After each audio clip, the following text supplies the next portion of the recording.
लेकिन पहले मैं इनकी कुछ आप त्रुटियां मेरे सवाल का जवाब नहीं देती। आप उनसे भी जवाब नहीं ले पा रहे, मुझसे भी नहीं मैंने ले पा तो रहे, ले लिया, लेवल्ड है। सुप्रिया जी मैंने ले लिया उनसे सवाल का पहले मैं जवाब। अपनी बात कहूंगी, उसके बाद आपके सवाल का जवाब दूंगी। इतनी पर दे दीजिएगा, इतना लोग जरूर दीजिएगा, आपके शो में भी होना चाहिए।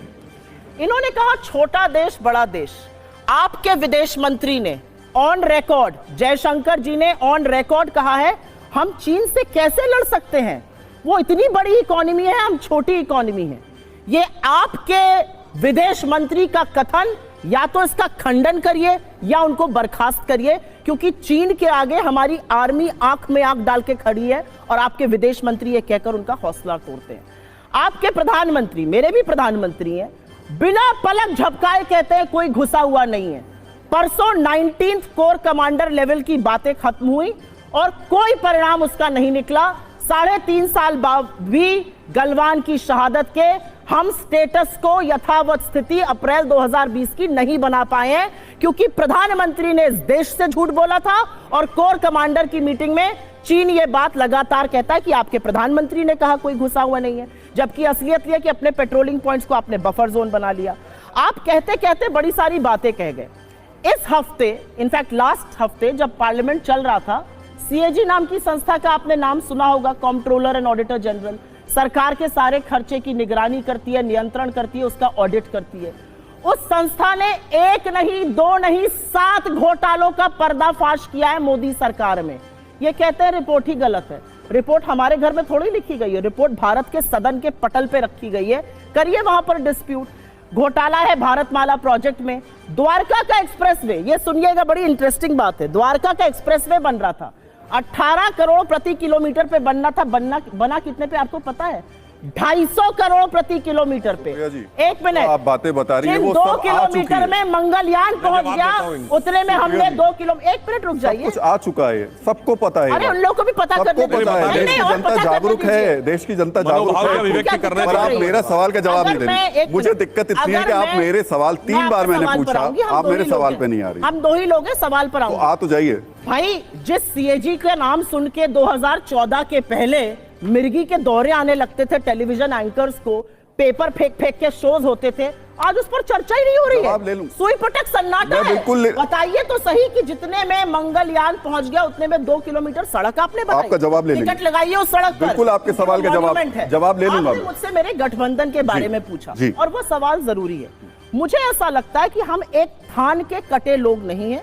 हमारे आपसी मतभेद जरूर हो सकते हैं, लेकिन हमारा एक विजन है, और वो विजन क्या है कि हम सब इस देश के संविधान में यकीन रखते हैं, और उसी से एक प्रश्न निकलता है। हमारा मानना है कि संविधान हर हाल में सर्वोपरि है। Prime ministers economic advisory council के चीफ हैं विवेक देबरॉय। उन्होंने एक लेख लिखा 15 अगस्त को और कहा 77वें स्वाधीनता दिवस पर कि भारत के संविधान को बदल देना चाहिए। यह कहां से बात आ रही है? मोदी जी के बहुत निकट माने जाते हैं, उनके आर्थिक सलाहकारों की सूची में सबसे आगे हैं, अध्यक्ष है prime minister economic advisory council के। क्या यह सरकार संविधान बदलने की कोशिश कर रही है? और अगर नहीं कर रही है तो खंडन करे, क्योंकि हम वो लोग हैं जो एक साथ खड़े हैं संविधान के लिए। हमारे आपसी मतभेद जरूर होंगे। कई राज्य ऐसे जहां पर कोई पार्टी बड़ी है वहां पर हम बैक सीट लेंगे, कई राज्य ऐसे जहां पर हम बड़े हैं दूसरी पार्टी बैक सीट लेगी। मैं आपके ही सवाल का जवाब दे रही हूं। आम आदमी पार्टी से आपकी बातचीत हो पाएगी? आप ही के नेता बहुत खुल करके उनके खिलाफ बात कर रहे हैं। संदीप दीक्षित बोल रहे हैं, दिल्ली के नेता बहुत खुल के बोल रहे हैं, आपकी पंजाब यूनिट बहुत नाराज है आम आदमी पार्टी से।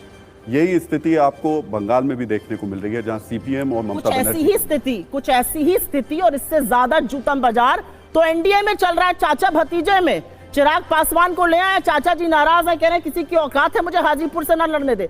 विरोधाभासों से भरे हुए हैं, एक गुट को रखा है, उसके दूसरे घटक दल को ले आए। मेरा अपना मानना है कि अगर आपका विजन, बड़ा विजन क्या है, उस पर आप राजनीति करना चाहते हैं तो अब मैं आपसे यही अगला सवाल पूछ रहा हूं कि इंडिया के 5 बड़े मुद्दे बताइए, देश देख रहा है आपको, जिस पर आप चुनाव लड़ेंगे। 5 बड़े मुद्दे। संविधान, हर हाल में संविधान को सुरक्षित रखना, उसको सर्वोपरि रखना, हर हाल में लोकतांत्रिक संस्थाओं को, जिनको इन्होंने भाजपा का फ्रंटल बना दिया है, चाहे वो ईडी हो, सीबीआई हो, इनकम टैक्स हो, उनको सर्वोपरि इंडिपेंडेंट ऑटोनोमस रखना। महंगाई पर बात करना, आप मुनाफाखोरी नहीं कर सकते हैं अगर देश के लोग महंगाई से त्रस्त हैं। आपको पेट्रोल, डीजल, एलपीजी गैस के दाम घटाने चाहिए, आप नहीं घटा रहे हैं। बेरोजगारी इस देश का चौथा मुद्दा, मैंने लोकतांत्रिक बात करी, संविधान की बात करी, महंगाई करी, बेरोजगारी की बात करी। चौथा मुद्दा, इस देश में रोजगार इशू नंबर 1 to 10 है। अगर हम अपने युवाओं के लिए रोजगार के अवसर नहीं बना रहे, 2 करोड़ का वादा किया था, 70,000 पर्चियां बांट रहे हैं, यह असलियत है। और 5वां बड़ा मुद्दा है, जिस नफरत के बाजार को ये पनपा रहे हैं, जिन बिट्टू बजरंगियों और मोनू मानेसर को ये पनपा कर नफरत की आंधी चला रहे हैं, उसको थाम देना और मोहब्बत की दुकानें। चलिए अब सुधांशु जी 5 बड़े मुद्दे एनडीए के जिस पर आप आगे जाएंगे। बातों को जवाब ना दूं, जवाब देते हुए भी 5 मुद्दे बता 5 मुद्दे भी बता देते हैं, क्योंकि उतना लंबा संभाषण हुआ है तो जवाब भी देना। देखिए, इन्होंने सीएजी की रिपोर्ट कही, तो मैं एक टेक्निकल बात आपको बता देना चाहता हूँ। बहुत साफ बात है, सीएजी में जो भारतमाला प्रोजेक्ट में किसी भी रोड के कंस्ट्रक्शन की बात होती है तो उसका कोई स्पेसिफिक नहीं, जेनरिक कॉस्ट होती। मैं उदाहरण से बताना चाहता हूं। ये बताइए, समुद्र के किनारे खाली सड़क पे रोड की कॉस्ट वही आएगी और दिल्ली में एक्विजिशन करने के बाद रोड की कॉस्ट वही आएगी, और वो एलिवेटेड एक्सप्रेसवे पे जिसमें 4 फ्लोर एलिवेटेड जाएगी, कॉस्ट वही आएगी। यानी ये तो कहने की बात हो गई कि भाई पर स्क्वायर फुट कॉस्ट इतनी होती, 1 मंजिल के मकान की भी उतनी होगी और 4 मंजिल के मकान की भी उतनी होगी। ऐसा तो नहीं होता ना। इसलिए मैं इनसे कहना चाहता हूं, ये लोग एक चेरी पिकिंग करके और हल्ला मचाने की कोशिश करते हैं। हाँ, अरे भाई साथ उसी पर कह रहा हूं, कहीं सीएजी ने घोटाला स्कैम वर्ड लिखा हो तो यही बहुत बड़ी समस्या है। यही वो पॉइंट है जिसपे फंस जाते हैं कि सुप्रीम कोर्ट ने बोला चौकीदार चोर है, फिर माफी मांगनी पड़ी। सीएजी ने कहीं पर भी ये नहीं लिखा। उन्होंने कॉस्ट के, मैं स्कैम वर्ड लिखा है क्या, घोटाला वर्ड लिखा है क्या? नहीं लिखा है। कॉस्ट एस्टीमेट में आप बोल नहीं थे, मैं कोई बीच में डिस्टर्ब नहीं कर रहा था। और सीएजी की रिपोर्ट कहां आती है? पब्लिक अकाउंट्स कमेटी में, लोक लेखा समिति में सीएजी की रिपोर्ट आती है। उसके बाद संबंधित अधिकारियों से जवाब तलब किया जाता है। यह मुझे इसलिए पता है कि मैं खुद पीएससी का मेंबर हूं। सीएजी का पीएससी का चेयरमैन कौन है? अधीर रंजन चौधरी, कांग्रेस के नेता प्रतिपक्ष। तो अगर यह था तो इनको तलब करना चाहिए सीएजी को तुरंत कि साहब ये रिपोर्ट आई है, सीएजी को तलब करिए। सदन में जाते जाते पटल में आई है तो कहां? अरे भाई, पीएससी की मीटिंग सदन के दौरान नहीं होती है। पीएससी का चेयरमैन कभी भी बुला सकता है। चलिए बोलिए। तो खैर, तो अब स्थिति ये है, और हमने तो सीएजी पे कोई टिप्पणी नहीं की।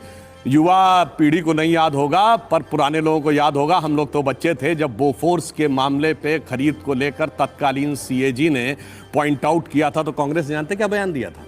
कि इनके पैंट के नीचे हाफ पैंट है। हाफ पैंट मतलब आरएसएस वाले हैं। मतलब अपना तो सीएजी के बारे में ये कहे थे, जबकि क्लियर कट, और बाद में वो बात सीएजी ने भी किस आधार पे कही थी? इनके फाइनेंस मिनिस्टर विश्वनाथ प्रताप सिंह ने एक जांच रिपोर्ट के आधार के ऊपर बात कही थी, यानी तथ्यात्मक बात। तो यहां ये हल्ला मचाते। अब दूसरी बात पे आता हूं, जो आपने राजनीतिक सवाल पूछा। भाई, इन्होंने कहा एक गुलदस्ता है एनडीए, मगर इस गुलदस्ते में फूल कम कांटे ज्यादा हैं। इनके लिए वो लाइन लागू होती है कि मिले ना फूल तो कांटों से दोस्ती कर ली, किसी तरह से हमने गुजर जिंदगी कर ली। और यहां एक व्यक्ति के बयान की बात नहीं है। आप खुद देखिए, आम आदमी पार्टी के तो इनकी नेता ने बयान दिया कि हम अकेले चुनाव लड़ेंगे। आम आदमी पार्टी ने कैसा भयानक बयान दिया। महाराष्ट्र में एनसीपी के नेता जितेंद्र आवाड़ क्या बोल रहे हैं? अरे एक बार कह दिया पवार साहब ने, 83 साल का व्यक्ति, क्या इनको बार बार जाके बोलेगा? इनको जो समझना हो समझ लें। सामना क्या लिख रहा है आपके बारे में?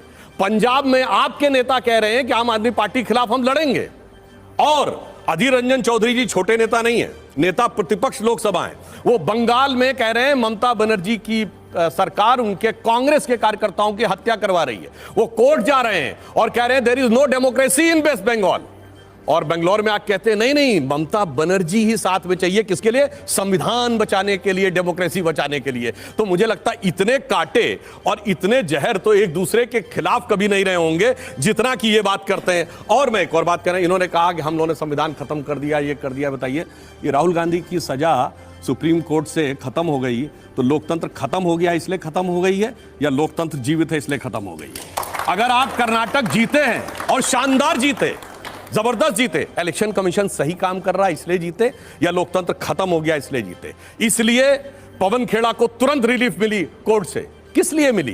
इसलिए करिए, आप तो मंत्रमुग्ध हो गए। नहीं, इसलिए मैं सिर्फ ये कहना चाहता हूं, अब इनको कम से कम 3-4 बार बोले, कोर्ट से तो माफी मांग चुके हैं। अब एक बार जाके माफी मांगनी चाहिए कि अब देश के बाहर जाके मैं राजनीतिक नफे नुकसान के आधार पे देश के लोकतंत्र को कलंकित नहीं करूंगा कि ये खत्म हो। 5 मुद्दे बता दीजिए जिस पर अब। हाँ, हमारे मुद्दे बहुत साफ है। नंबर 1, जन कल्याण। यानी हर गरीब व्यक्ति को स्वतंत्रता की किरण का उजाला मिलना चाहिए, जो हम एक जमाने में कहा कहते थे, उगा सूर्य कैसा कहो मुक्ति का ये उजाला करोड़ों घरों में न पहुंचा। नंबर 2, विकास। विकास उस रफ्तार से होना चाहिए कि आज जैसे हम 5वीं बड़ी आर्थिक शक्ति बने, जो प्रधानमंत्री जी ने कहा तीसरे टेन्योर में तीसरी आर्थिक शक्ति बनेंगे, कि दुनिया देखे विकास कैसा होता है। और तीसरा क्या होना चाहिए? मजबूत राष्ट्रीय सुरक्षा, न बाहर से न कोई अंदर से। जैसे पहले आप याद करिए, चंडीगढ़ से चेन्नई तक और सूरत से लेकर गुवाहाटी तक धमाके ही धमाके होते थे, चलती ट्रेन में, बस में, जहां तहां लिखा रहता था, वो नहीं होना चाहिए। और अगला होना चाहिए राष्ट्रीय स्वाभिमान, आत्म गौरव। फिर उठता हुआ भव्य राम मंदिर देखिए, महाकाल का कॉरिडोर देखिए, केदारनाथ का उभरता हुआ मंदिर देखिए, भगवान बुद्ध की भूमि पर उठता हुआ देखिए, और उसके साथ भारत की वैश्विक प्रतिष्ठा। ये पांचों चीजें के साथ हम आगे बढ़ना चाहते हैं। अब मैं आपके पास आ रहा हूं सुप्रिया जी। हालांकि पता नहीं क्यों ऐसा हो रहा है, विपक्ष के लोग आजकल मीडिया पे ज्यादा टारगेट करते हैं, सरकार पे कम करते हैं, लेकिन फिर भी उस 5वें जो आपने मुद्दे बताए थे, उसमें मैं आपके नेताओं की एक बाइट सुनवा देता हूं, फिर आपसे सवाल करूंगा। एक बार आशीष उस सवाल को सुनवा दीजिए। खत्म, bye bye, tata, good bye, गया।